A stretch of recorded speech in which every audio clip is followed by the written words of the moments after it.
श्रीमात्रे नमः श्री महासरस्वत्यै नमः।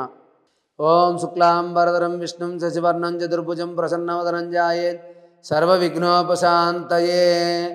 शारदा शारदाम्बोजवदना वदनाम्बुजे सर्वदा सर्वदास्माकं सन्निधिः सन्निधिं क्रियात्। ओं श्रीमात्रे नमः श्री महासरस्वत्यै नमः। జిప్ టీవీ ప్రేక్షకులకి స్వాగతం।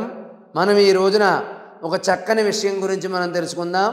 ప్రదోషకాలం అంటే ఏంటి, ప్రదోషకాలంలో మనం ఏ పని చేయాలి, అసలు ప్రదోషకాలం ఎప్పుడు ఉంటుంది, ఎంత సమయం ఉంటుంది అనేటటువంటి విషయాల గురించి మనం ఈ రోజున తెలుసుకుందాం।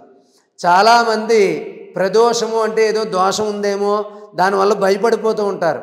ఇది ప్రదోషము అంటే భయపడేది కాదు, దోషము అంటే చీకటి అని అర్థం।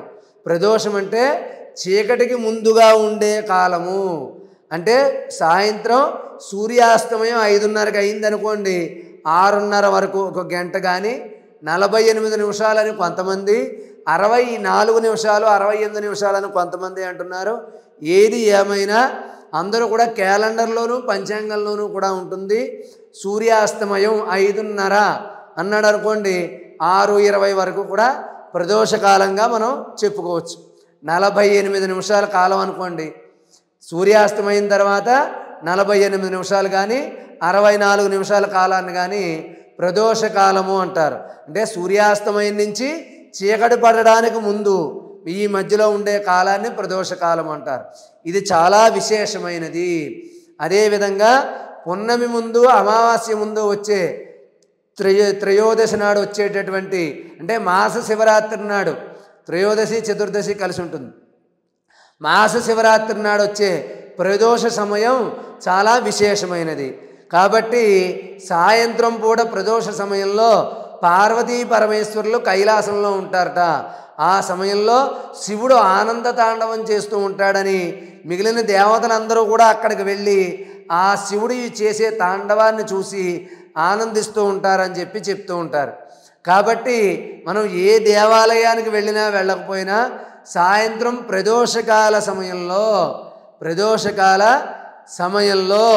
ఈ యొక్క శివాలయానికి వెళ్ళి ఆ శివుణ్ణి ఆరాధించిన, శివుడికి అర్చన చేసిన, అభిషేకం చేసిన, శివుడి యొక్క నామాలు చదివినా కూడా విశేషమైనటువంటి ఫలితం కలుగుతుంది। కాబట్టి గుడికి వెళ్ళలేని వారు ప్రదోషకాలంలో, అంటే సూర్యాస్తమయం తర్వాత ప్రదోషకాలం ప్రారంభంలోనే ఇంట్లోనే స్నానం చేసి మీ దేవుడి మందిరం దగ్గర శుభ్రం చేసుకుని చక్కగా తులసి కోట దగ్గర కూడా అదే సమయంలో దీపాన్ని పెట్టుకుని మీ దేవుడి దగ్గర దీపాలు వెలిగించి మీ ఇష్టదైవాన్ని కులదైవాన్ని కూడా స్మరించుకుని శివుడికి సంబంధించినటువంటి స్తోత్రాలు, లింగాష్టకం కానీ బిల్వాష్టకం కానీ శివాష్టోత్రం కానీ శివాష్టోత్రనామ స్తోత్రం కానీ చదువుకోండి। అవన్నీ చదువుకోవడం రాని వాళ్ళు ఎవరైనా ఉంటే ఓం నమ శివాయ ఓం నమ శివాయ అని చెప్పి ఆ ప్రదోష కాలంలో ఆ శివుడి యొక్క పంచాక్షరి మహామంత్రాన్ని జపించుకోండి। ఈ విధంగా చేయడం వల్ల శివుడికి ఉదయం చేసిన దానికన్నా సాయంత్రం ప్రదోషకాల సమయంలో చేసే జపం కానీ, దానం కానీ, పూజ కానీ, దీపం కానీ విశేషమైనటువంటి ఫలితాన్ని మనకి కలుగజేస్తాయి।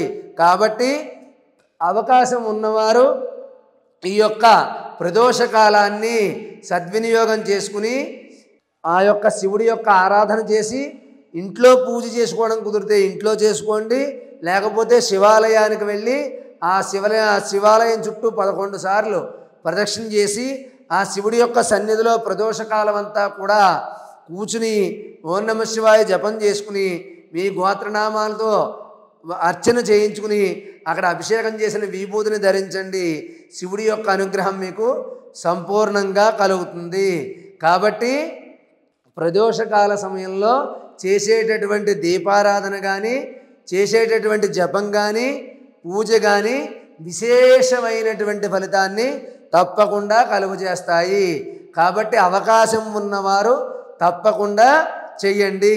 రోజు ఉద్యోగాలకి దానికి వెళ్ళిపోయేవారు ఆదివారం కానీ, సెలవు రోజున కానీ, పర్వదినాల్లో కానీ ఈ ప్రదోషకాలంలో ఆ యొక్క దైవారాధన చేసి ఆ పరమశివుడి యొక్క అనుగ్రహాన్ని మీరు పొందండి. కాబట్టి అవకాశం ఉన్నవారు సమయాన్ని సద్వినియోగం చేసుకోండి, లేనివారు సెలవు రోజుల్లో చెయ్యండి. కాబట్టి ప్రదోషము అంటే ఇంకొకసారి చెప్తున్నాను, దోషము అంటే చీకటి, ప్రదోషము అంటే చీకటికి ముందుగా ఉంచే కాలము. అంటే సూర్యాస్తమయం నుంచి బాగా చీకటి పడడానికి ముందు ఒక 45 నిమిషాలు, అయితే కొంతమంది 64 నిమిషాలు అంటున్నారు. మినిమం 45 నిమిషాల కాలం సూర్యాస్తమయం నుంచి చీకటి పడడానికి మధ్యలో 45 నిమిషాల కాలాన్ని ప్రదోష సమయం అంటారు. ఈ సమయాన్ని మీరు సద్వినియోగం చేసుకుని ఇష్టదైవారాధన, కులదైవారాధన చేయండి, దీపారాధన చేయండి. మీ దేవుడు మందిరంలో శుభ్రం చేసుకుని ఈ సమయంలో దీపాన్ని వెలిగించి భక్తి సంబంధమైనటువంటివి చదువుకోండి, వినండి, ఆ పరమశివుడి యొక్క అనుగ్రహాన్ని పొందండి. కాబట్టి ఈ ప్రదోషకాల సమయంలో ఆ పరమశివుడి యొక్క అనుగ్రహాన్ని మీరు పొందాలని చెప్పి, ఆ యొక్క చేసే పూజ అన్నీ కూడా ఫలించాలి అని చెప్పి మీ అందరినీ కూడా ఆశీర్వదిస్తూ, సర్వే జనా సుఖినో భవంతు. స్వస్తి.